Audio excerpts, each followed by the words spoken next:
ये लो सब्जी की लिस्ट। और अम्मा ने खासकर कहा है कि गोल वाले बैंगन लेकर आ जाना, उन्हें बैंगन का भरता खाना है। पिछली बार भी उन्होंने बैंगन मंगाए थे, आप भूल गए थे, पर इस बार याद से बैंगन ले आना। अरे भाई, 1 सेकंड के अंदर तुमने इतनी बार बैंगन बैंगन बोल दिया है कि अब तो मैं उसे भूल ही नहीं सकता। ये अम्मा भी ना, पता नहीं इन्हें बैंगन का भरता इतना क्यों पसंद है। सुरेश सामान की लिस्ट लेकर बाजार चला जाता है और थैला भरकर सब्जी खरीद लाता है। हे भगवान, इतना याद दिलाने के बाद भी आप बैंगन लाना भूल गए। अब अम्मा मुझे सुना सुना कर मार डालेंगी। उन्हें तो लगेगा कि मैंने जानबूझकर आपको नहीं बताया।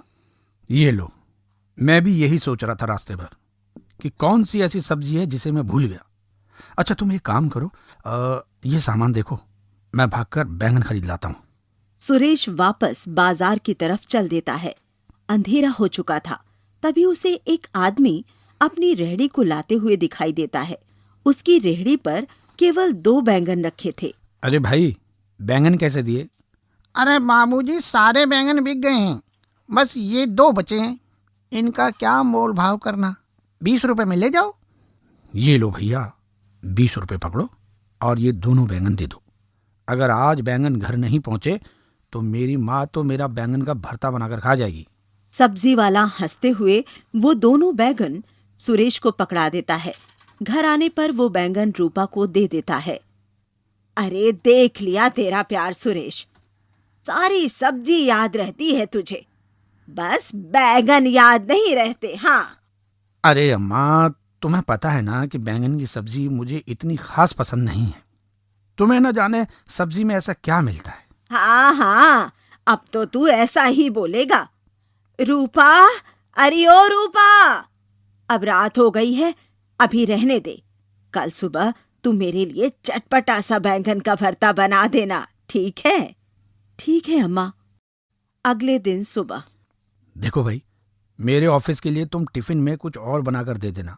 भगवान के वास्ते वो बैंगन का भरता तो बिल्कुल मत देना। अम्मा के लिए दोपहर में बना देना। हाँ हाँ, सबको बस यही लगता है कि इस घर में सबसे ज्यादा फ्री मैं ही हूँ। अभी कुछ बनाऊंगी, दोपहर में कुछ और बनाऊंगी। अच्छा, तो तुम एक काम करो, दोनों सास बहू बैठकर बैंगन का भरता खाओ, मैं ऑफिस में ही कुछ मंगाकर खा लूंगा। ऐसा बोलकर सुरेश ऑफिस के काम के लिए निकल जाता है और रूपा घर का काम खत्म कर किचन में आकर बैंगन का भरता बनाने की तैयारी करती है। एक बड़ा गोल वाला बैंगन लेती है और उस पर तेल लगाकर उसे चूल्हे पर रख देती है। अरे मार डाला, मार डाला, कैसे लोग हैं, सोने भी नहीं देते। अरे गरम आग पर बैठा दिया मुझे। बैंगन को उछलता हुआ देखकर रूपा डर कर किचन से बाहर निकल आती है। बैंगन अपने आप को आग से हटाकर ठंडे पानी में डाल देता है। तभी रूपा डरते डरते रसोई में आती है। अब वहां पर खड़े खड़े क्या देख रही हो? मैं ठंडे पानी में ठंड से कांप रहा हूँ। मुझे निकाल कर किसी कपड़े से पोंछ तो दो। भूत, भूत, ये बैंगन नहीं, ये तो भूत है। अरे जरा आंखें खोल कर देखो, मैं बैंगन ही हूँ, कोई भूत नहीं हूँ। ठंड के मारे अकड़ गया हूँ, जरा मुझे कपड़े में डाल दो। रूपा रसोई से भागने को हो ही रही थी, तभी वो बैंगन उससे रिक्वेस्ट करता है कि वो गलती से ज्यादा ठंडे पानी में गिर गया है, उसे बाहर निकाल ले। रूपा डरते डरते उस बैंगन को बाहर निकालकर कपड़े से पोंछ देती है। शुक्र है, अब मैं अच्छा महसूस कर रहा हूँ। तुमने भी गजब कर दिया। आओ देखा ना ताओ, तेल लगाकर मुझे चूल्हे पर रख दिया है। इसमें मेरी क्या गलती है? मुझे थोड़ी पता था कि तुम बोलने वाले बैंगन हो। बोलने वाला नहीं, मैं एक जादुई बैंगन हूँ और मैं सब कुछ कर सकता हूँ। बताओ, तुम्हें कौन सा काम करवाना है? फिलहाल तो दोपहर के खाने का समय हो गया है। अगर आज अम्मा को बैंगन का भरता ना मिला तो मेरा भरता बना देंगी। बस इतनी सी बात, तो ये लो। जादुई बैंगन अपने हरे डंठल को इधर उधर हिलाता है। रूपा देखती है कि रसोई में तरह तरह का खाना बना रखा हुआ है, जिसमें बैंगन का भरता भी है। तभी अम्मा रसोई में आती है। अरे रूपा, क्या कोई मेहमान आने वाला है? तूने तो मुझे बताया ही नहीं। इतना सारा खाना और वो भी इतना स्वादिष्ट, लाजवाब। नहीं नहीं अम्मा, मेहमान तो कोई नहीं आ रहा, बस ये तो इस जादुई बैगन ने अपना जादू दिखाने के लिए रख दिया है। जादुई बैगन? अरे तेरा दिमाग तो ठीक है। अरे ये जादू की कहानियां तो मेरे बचपन में मेरी दादी और नानी सुनाया करती थी। आज कहाँ जादू रह गया है? आज तो टीवी चलता है, फोन चलता है, जादू थोड़े चलता है। अरे अम्मा, जादू भी चलता है। सही से देखो, मैं जादुई बैंगन हूँ। बैंगन की आवाज सुनकर बैंगन की तरफ देखती हैं और उछल पड़ती हैं। क्या हुआ अम्मा, तुम तो चौंक गई? देख लिया, अब भी जादू चलता है। ये भगवान, ये मेरी आंखें क्या देख रही हैं? ये तो सचमुच में जादुई बैंगन है। कैसे पटर पटर बोल रहा है। अम्मा, बोल ही नहीं रहा हूँ, बल्कि इतना स्वादिष्ट खाना भी लगा दिया है। जरा खाकर तो बताओ। रूपा और अम्मा खाना खाने बैठ जाते हैं। खाना इतना लाजवाब था कि वो दोनों भूख से ज्यादा ही खा लेती हैं। हे भगवान, इतना सारा खाना खा गई हूँ कि पेट भी फटने को हो रहा है। अम्मा बिल्कुल सही कह रही हो, मेरी भी ऐसी ही हालत हो रही है। अरे मेरे होते हुए परेशान होने की जरूरत नहीं है। वो खाना तो मैं अभी छूमंतर कर देता हूँ। थोड़ी ही देर में वो दोनों अपने आप को पहले जैसा महसूस करती हैं। अच्छा, तो तू जादुई बैंगन है, ये तो मैंने देख लिया। लेकिन इस खाना वाना बनाने के अलावा और क्या जादू जानता है? अम्मा, आप बताओ, आप कौन सा जादू देखना चाहती हैं? मेरे गांव में बड़ा सा हिंडोला लगा करता था झूलने के लिए। मुझे वो बहुत पसंद है, लेकिन जब से शहर में आई हूँ, यहाँ न जाने कैसे कैसे झूले होते हैं, बस वही नहीं मिलता। मेरी बड़ी इच्छा है मरने से पहले एक बार उस झूले पर झूल लूं। हाँ, बस इतनी सी बात? चलो ठीक है, आप अपनी आंखें बंद करो। अब अम्मा जैसे ही अपनी आंखें बंद करती हैं, अपने आप को हिंडोले पर पाती हैं। जी भरकर झूलने के बाद अम्मा खुश हो जाती हैं और बैंगन से कहती हैं कि वापस घर चलो। शाम को जब सुरेश घर आता है तो बड़ा परेशान था। क्या हुआ? इतना परेशान क्यों लग रहे हो? तबीयत तो ठीक है ना? हाँ, तबीयत को तो कुछ नहीं हुआ है, बस आज ऑफिस में बहुत इंपॉर्टेंट फाइल गुम हो गई है। अगर वो कल सुबह तक मुझे नहीं मिली तो मेरी नौकरी चली जाएगी। ऐसा लग रहा है जैसे किसी ने जानबूझकर उस फाइल को गुम कर दिया। भगवान न करे आप पर कोई मुसीबत आए। सुरेश परेशान होकर इधर से उधर घूम रहा था। रूपा चाय बनाकर ले आती है। तभी उसे अचानक जादुई बैंगन की याद आती है और वो सुरेश से कहती है, आप बिल्कुल चिंता मत करो, मैं अभी जादुई बैंगन से पूछकर बताती हूँ कि आपकी फाइल कहाँ पर है। देखो रूपा, यह मजाक का समय नहीं है। कौन सा जादुई बैंगन? तभी रसोई में से बैंगन उछलता उछलता ड्राइंग रूम में आ जाता है और सुरेश से कहता है, क्या बात है दोस्त, अपने हाथों से मुझे देखभाल कर घर लेकर आए और भूल गए। चलो वो सब तो हम बाद में बैठकर बात करेंगे। अच्छा, तो तुम्हारी परेशानी ये है कि तुम्हारी इंपॉर्टेंट फाइल गुम हो गई है। तुम्हारा अंदाजा बिल्कुल सही है। तुम्हारा ही दोस्त किशोर ने वो फाइल उठाकर अपनी ऑफिस की टेबल की ड्रॉ में रखी हुई है। किशोर ने? मैं तो उसे अपना अच्छा दोस्त मानता हूं। आखिर उसने मेरे साथ ऐसा क्यों किया? क्योंकि उसे पता था कि फाइल के दिखाने के बाद तुम्हारी प्रमोशन पक्की है, जबकि उसकी अभी प्रमोशन दूर दूर तक भी नहीं है। खैर, तुम इन सब बातों को छोड़ो। कल सुबह जब तुम ऑफिस जाओगे, वो फाइल तुम्हें अपनी टेबल पर मिलेगी। तुम्हारा बहुत बहुत धन्यवाद दोस्त, तुम्हारी वजह से मेरी नौकरी बच गई। धन्यवाद देने की जरूरत नहीं है, ये तो मेरा काम है जिसमें मुझे बहुत मजा आता है। वैसे बड़ी हैरानी की बात है, उस दुकान वाले के पास में 2 ही बैंगन थे, उन्हें मैं ले आया। उसमें से एक जादुई बैंगन है, लगता है मेरी किस्मत बहुत अच्छी है।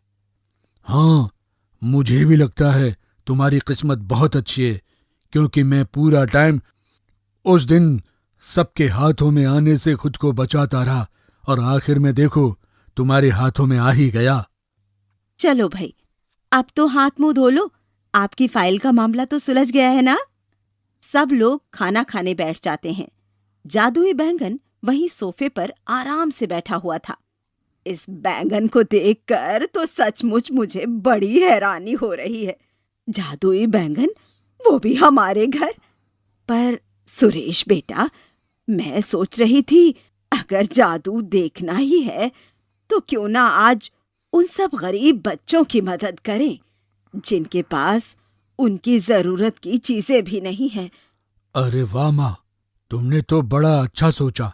मैं भी यही सोच रहा था कि खाली बैठे बैठे मैं क्या करूं। हाँ माँ, ये सही रहेगा। परसों तुम्हारा जन्मदिन भी है। तुम्हारे जन्मदिन के उपलक्ष्य में हम गरीबों की मदद कर देते हैं। देखो भाई, मुझे तो कोई आपत्ति नहीं है, पर मैं ज्यादा दिन एक जगह पर नहीं रह सकता। मैं 1 हफ्ते तक यहाँ रुकूंगा। जो काम करवाना है इस 1 हफ्ते के बीच में ही करवा लो। अच्छा, ऐसी बात है? तुम सिर्फ 1 हफ्ते के लिए हमारे पास हो, फिर उसके बाद कहाँ चले जाओगे? मैं जादुई बैंगन हूँ। मैं उन्हीं लोगों के पास अपने आप पहुंच जाता हूँ जिन्हें मेरी जरूरत होती है। अगले दिन सुबह सुरेश जब अपने ऑफिस जाता है तो उसे फाइल अपनी टेबल पर ही मिलती है।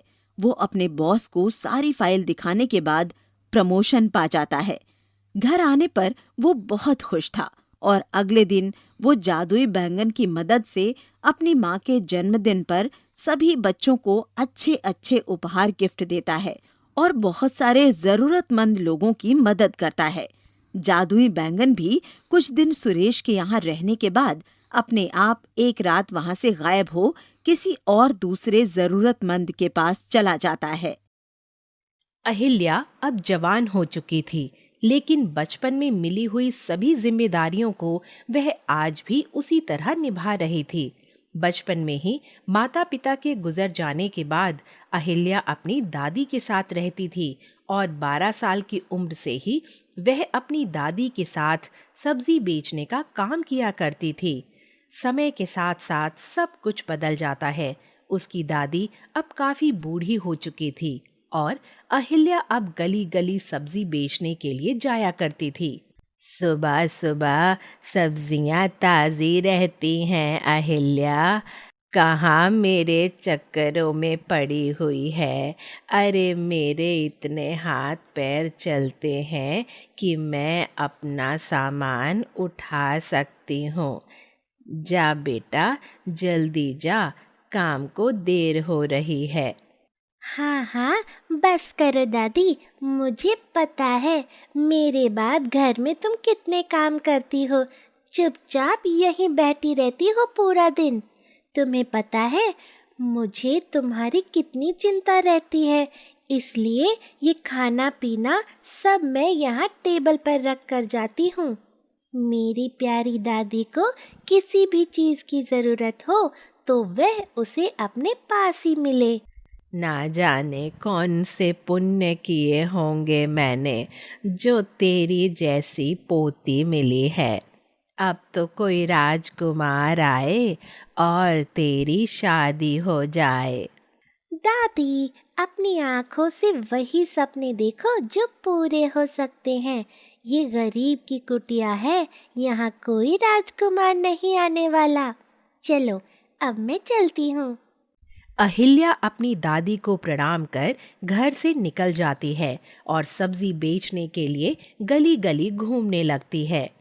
सब्जी ले लो, सब्जी, ताज़ा ताज़ा सब्जी, आलू, बैगन, भिंडी, तोरी, सब्जी ले लो, सब्जी, सब्जी वाली। अरे ओ सब्जी वाली, जरा इधर तो आ, क्या सब्जी है आज तेरे पास? आपको क्या चाहिए जीजी? मेरे पास तो आलू, बैगन, भिंडी, तोरी, हरा धनिया सब कुछ है। 2 बैगन दे दे, बढ़िया सा भरता बनाना है।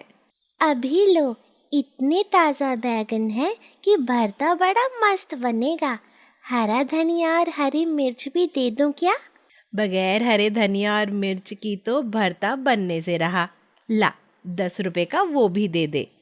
अहिल्या उस औरत को सब्जी दे अगली गली में जाकर आवाज लगाने लगती है। सब्जी ले लो, सब्जी, ताजा ताजा सब्जी। अरे ओ सब्जी वाली, जरा 1 किलो भिंडी तो तोल दे। और देख, भिंडी कच्ची होनी चाहिए। भाई साहब, कोई भी भिंडी उठा कर देख लो, बिल्कुल ताजी मिलेगी।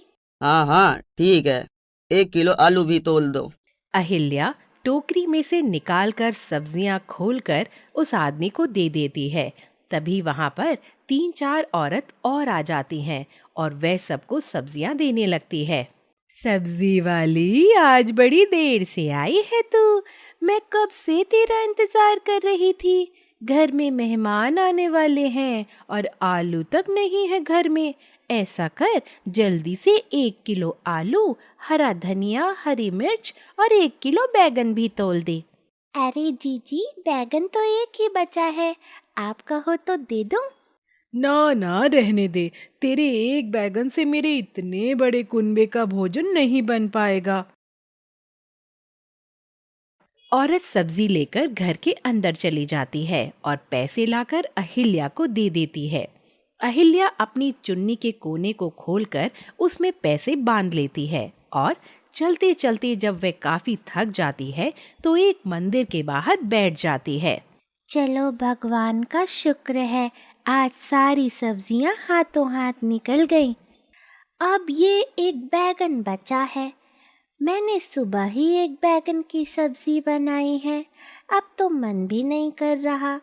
ऐसा करती हूँ, यहाँ मंदिर में रख देती हूँ, पुजारी के काम आ जाएगा या वो किसी और को दे देंगे। यह सोचकर अहिल्या बैगन को लेकर मंदिर में भगवान शिवलिंग के पास रख देती है। तभी उसे आवाज सुनाई देती है। भगवान के दर्शन हो गए मुझे तो। क्या ओहो भाग्य पाए हैं मैंने। धरती पर आने के बाद कभी सोचा न था कि इस तरह मंदिर में आकर भगवान के दर्शन करने को मिलेंगे। अहिल्या, तुमने तो मेरा मन खुश कर दिया। मांगो तो सही, क्या चाहिए? हे भगवान, ये मैं क्या देख सुन रही हूँ। सब्जियाँ भी कभी बोलती हैं। जरूर बैगन के अंदर कोई भूत होगा। नहीं नहीं नादान लड़की, मैं तो ये जादुई बैगन बोल रहा हूँ। मैं एक जादुई बैगन हूँ और आज तुम्हारी वजह से मैं आज मंदिर में भगवान के दर्शन कर पाया हूँ। मैं सब काम कर सकता हूँ।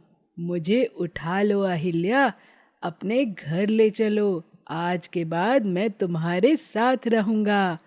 तुम्हें जिस भी चीज की जरूरत हो मुझे बताना। तभी अहिल्या देखती है कि एक बूढ़ी औरत मंदिर में आती है और भगवान के आगे हाथ जोड़कर रोने लगती है। कितना तिरस्कार करवाएगा भोलेनाथ। 2 दिन से भूखे घूम रही हूँ। जिसके दर पर जाती हूँ सब मुझे लताड़ देते हैं। तूने मुझे इस धरती पर भेजा है, तू ही मेरे जलपान का प्रबंध कर, वरना तो मैं तेरी चौखट पर अपना सर पटक पटक कर मर जाऊंगी। ऐसा तो ना कहो बूढ़ी माँ, भगवान के दर पर आकर भी इतना अविश्वास। दुनिया जहाँ से ठोकर मिल सकती है, लेकिन यहाँ भगवान के दर से नहीं। लगता है ये बूढ़ी अम्मा काफी दुखी है। इन्हें कई दिनों से खाना नहीं मिला है और ना ही इनके पास पैसे हैं। बहू बेटा ने घर से निकाल दिया है। हे भगवान, ये कौन बोल रहा है जिसने मेरे जीवन का चित्रण कर डाला? बूढ़ी अम्मा, मैं बोल रहा हूँ जादुई बैगन। अब तेरे सारे दुख के दिन बीत गए हैं। अब तू अपनी उस झोपड़ी में चली जा जहाँ तेरा बेटा बहू ने तुझे रहने के लिए दी है, और शाम को चमत्कार देख। फिलहाल तो तू पेट भर कर खाना खा, तू बहुत कमजोर लग रही है। देखते ही देखते वहां एक भोजन की थाली आ जाती है, जिसमें दाल, चावल, रोटी, सब्जी, दही और मीठा भी था। अहिल्या तो हैरान थी। वह बूढ़ी काकी भी बड़ा हैरान थी। वह भोजन करने लगी और अहिल्या और जादुई बैगन को आशीर्वाद देकर वहां से चली जाती है। जादुई बैगन के कहने पर अहिल्या उसे अपने साथ घर ले आती है। उधर शाम को बूढ़ी काकी की झोपड़ी में, हे भगवान, यह मेरा छोटा सा बक्सा इतना चमक क्यों रहा है? वह डर कर जैसे ही अपने उस छोटे से बक्से को खोलती है, हैरान हो जाती है। वह सोने से भरा हुआ था। तभी झोपड़ी में निकलती हुई रोशनी को देखकर उसके बेटे और बहू वहां आते हैं और बुढ़िया को सोने के साथ देखकर उसके पैर पकड़ लेते हैं। अरे माई, मुझे माफ कर दे। चल यहाँ झोपड़ी से, अब तुझे यहाँ रहने की जरूरत नहीं है। तू अब हमारे साथ रह। हाँ माई, हमारे साथ रह। हम जो आज तेरे साथ कर रहे हैं वही कल हमारी औलाद हमारे साथ करेगी। अगर तुम सच में पश्चाताप से चलकर यहाँ आए हो तो मैं तुम्हारे साथ चलती हूँ। हाँ, अगर तुम इस सोने के चमक को देखकर मेरे पास आए हो तो यह सोना ही काफ़ी है। मैं तुम जैसा बेटे और बहू और भी बना लूँगी। बूढ़ी औरत मन ही मन जादुई बैंगन को धन्यवाद देती है और अपने बेटा और बहू के साथ उसके बड़े घर में चली जाती है। उधर अहिल्या के साथ, अरे दादी ने अभी तक खाना नहीं खाया, लगता है इनकी तबीयत ठीक नहीं है। दादी, ओ दादी, क्या बात है? तूने आज सुबह से खाना क्यों नहीं खाया? क्या करूं बिटिया, आज बिल्कुल भी मन नहीं था खाना खाने का। सुबह से बड़ी घबराहट हो रही है। बस भगवान से प्रार्थना कर रही थी कि मुझे इतनी जल्दी मत उठा। अभी तो मुझे तेरे हाथ भी पीले करने हैं। अरे दादी, हाथ पीले होते हुए तो तुम तब देखोगी ना जब तुम स्वस्थ रहोगी। चलो बैठो, जल्दी से खाना खाओ, मैं तुम्हें बिल्कुल ठीक कर दूंगा। तभी जादुई बैगन से रोशनी निकलती है और अहिल्या की दादी की चारपाई के चारों तरफ घूमने लगती है। देखते ही देखते उनके शरीर की सारी बीमारियां खत्म हो जाती हैं। हे भगवान, ये तो जादुई बैगन है, इसने तो कमाल ही कर दिया। अब मुझे बहुत अच्छा लग रहा है। मैं अपने आप को जवान और तरोताजा महसूस कर रही हूँ। चलो दादी, अब जल्दी से खाना खाओ। तुम्हारी पोती भी सुबह से भूखी ही घूम रही है। वह दोनों दादी पोती खाना खाने बैठते हैं कि तभी दरवाजे पर दस्तक होती है। इस समय हमारे घर कौन आया होगा? दरवाजा खोलूंगी तो पता चलेगा ना दादी। तुम बैठो, मैं देखती हूँ। अहिल्या दरवाजा खोलती है तो देखती है सामने एक बड़ा ही सुंदर सजीला नौजवान खड़ा हुआ था। मेरा नाम प्रकाश है, क्या मुझे पीने के लिए पानी मिल जाएगा? आ जाओ प्रकाश, आ जाओ, मैं तुम्हारा ही इंतजार कर रहा था। अरे तुमने तो मेरी बात का बुरा ही मान लिया था। तुम्हें पता है मैं तुम्हें कहाँ कहाँ ढूंढ रहा था, और एक तुम हो जो यहाँ बैठे हो। जादुई बैगन और प्रकाश को बातें करता हुआ देखकर अहिल्या और उसकी दादी हैरानी से दोनों की तरफ देख रही थीं कि तभी प्रकाश दौड़ कर आता है और बैगन को उठाकर गले से लगा लेता है। तो मैं क्या करता, घर छोड़कर ना आता तो? तुमने उस दिन कहा कि अगर तुम कोई मेरे लिए लड़की ढूंढ सकते हो तो ढूंढो, तो मैंने तुम्हारे लिए एक अच्छी और सच्ची और सुलझी हुई लड़की देख ली है। अरे तुम दोनों तो लगता है एक दूसरे को जानते हो। आपस में क्या खिचड़ी पका रहे हो, जरा हमें भी तो बताओ। ये प्रकाश है, मैं इसी के पास ही रहता हूँ। हम बहुत पुराने दोस्त हैं। प्रकाश के माता पिता चाहते हैं कि उसकी शादी एक बड़ी ही समझदार लड़की के साथ हो जाए, लेकिन वे ऐसी लड़की ढूंढ नहीं पा रहे थे। मैंने प्रकाश से कहा, तुम अपने लिए खुद एक लड़की ढूंढ लो। तब इसने गुस्से में कहा कि अगर तुम्हें ढूंढनी है तो ढूंढ लो। फिर मैं गुस्से में वहाँ से गायब हो गया और अहिल्या के पास आ गया। अहिल्या एक बहुत ही प्यारी लड़की है और प्रकाश, मैंने तुम्हारे लिए अहिल्या को पसंद किया है। ये सुनकर अहिल्या शर्मा जाती है। प्रकाश अहिल्या को ध्यान से देखता है तो वह अहिल्या को अपना दिल दे बैठता है। दादी माँ, अगर आपकी इजाज़त हो तो क्या मैं अपने माता पिता को यहाँ बुला सकता हूँ? वह दोनों आपसे मेरी शादी की बात कर लेंगे। मेरी अहिल्या की तो किस्मत जाग गई। हाँ हाँ बेटा, क्यों नहीं, मैं भी अपनी पोती का विवाह करना चाहती हूँ।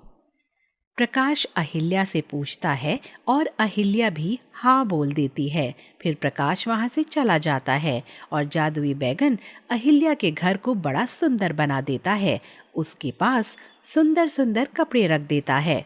अब तो तुम भी राजकुमारी दिखाई दे रही हो अहिल्या। ये सब कुछ तुम्हारी वजह से ही तो हो रहा है। अगले दिन प्रकाश अपने माता पिता को लेकर आता है और कुछ दिनों बाद प्रकाश और अहिल्या की धूमधाम से शादी हो जाती है और प्रकाश दादी को भी अपने साथ ले जाता है। यह देखकर जादुई बैगन खुशी से झूमने लगता है।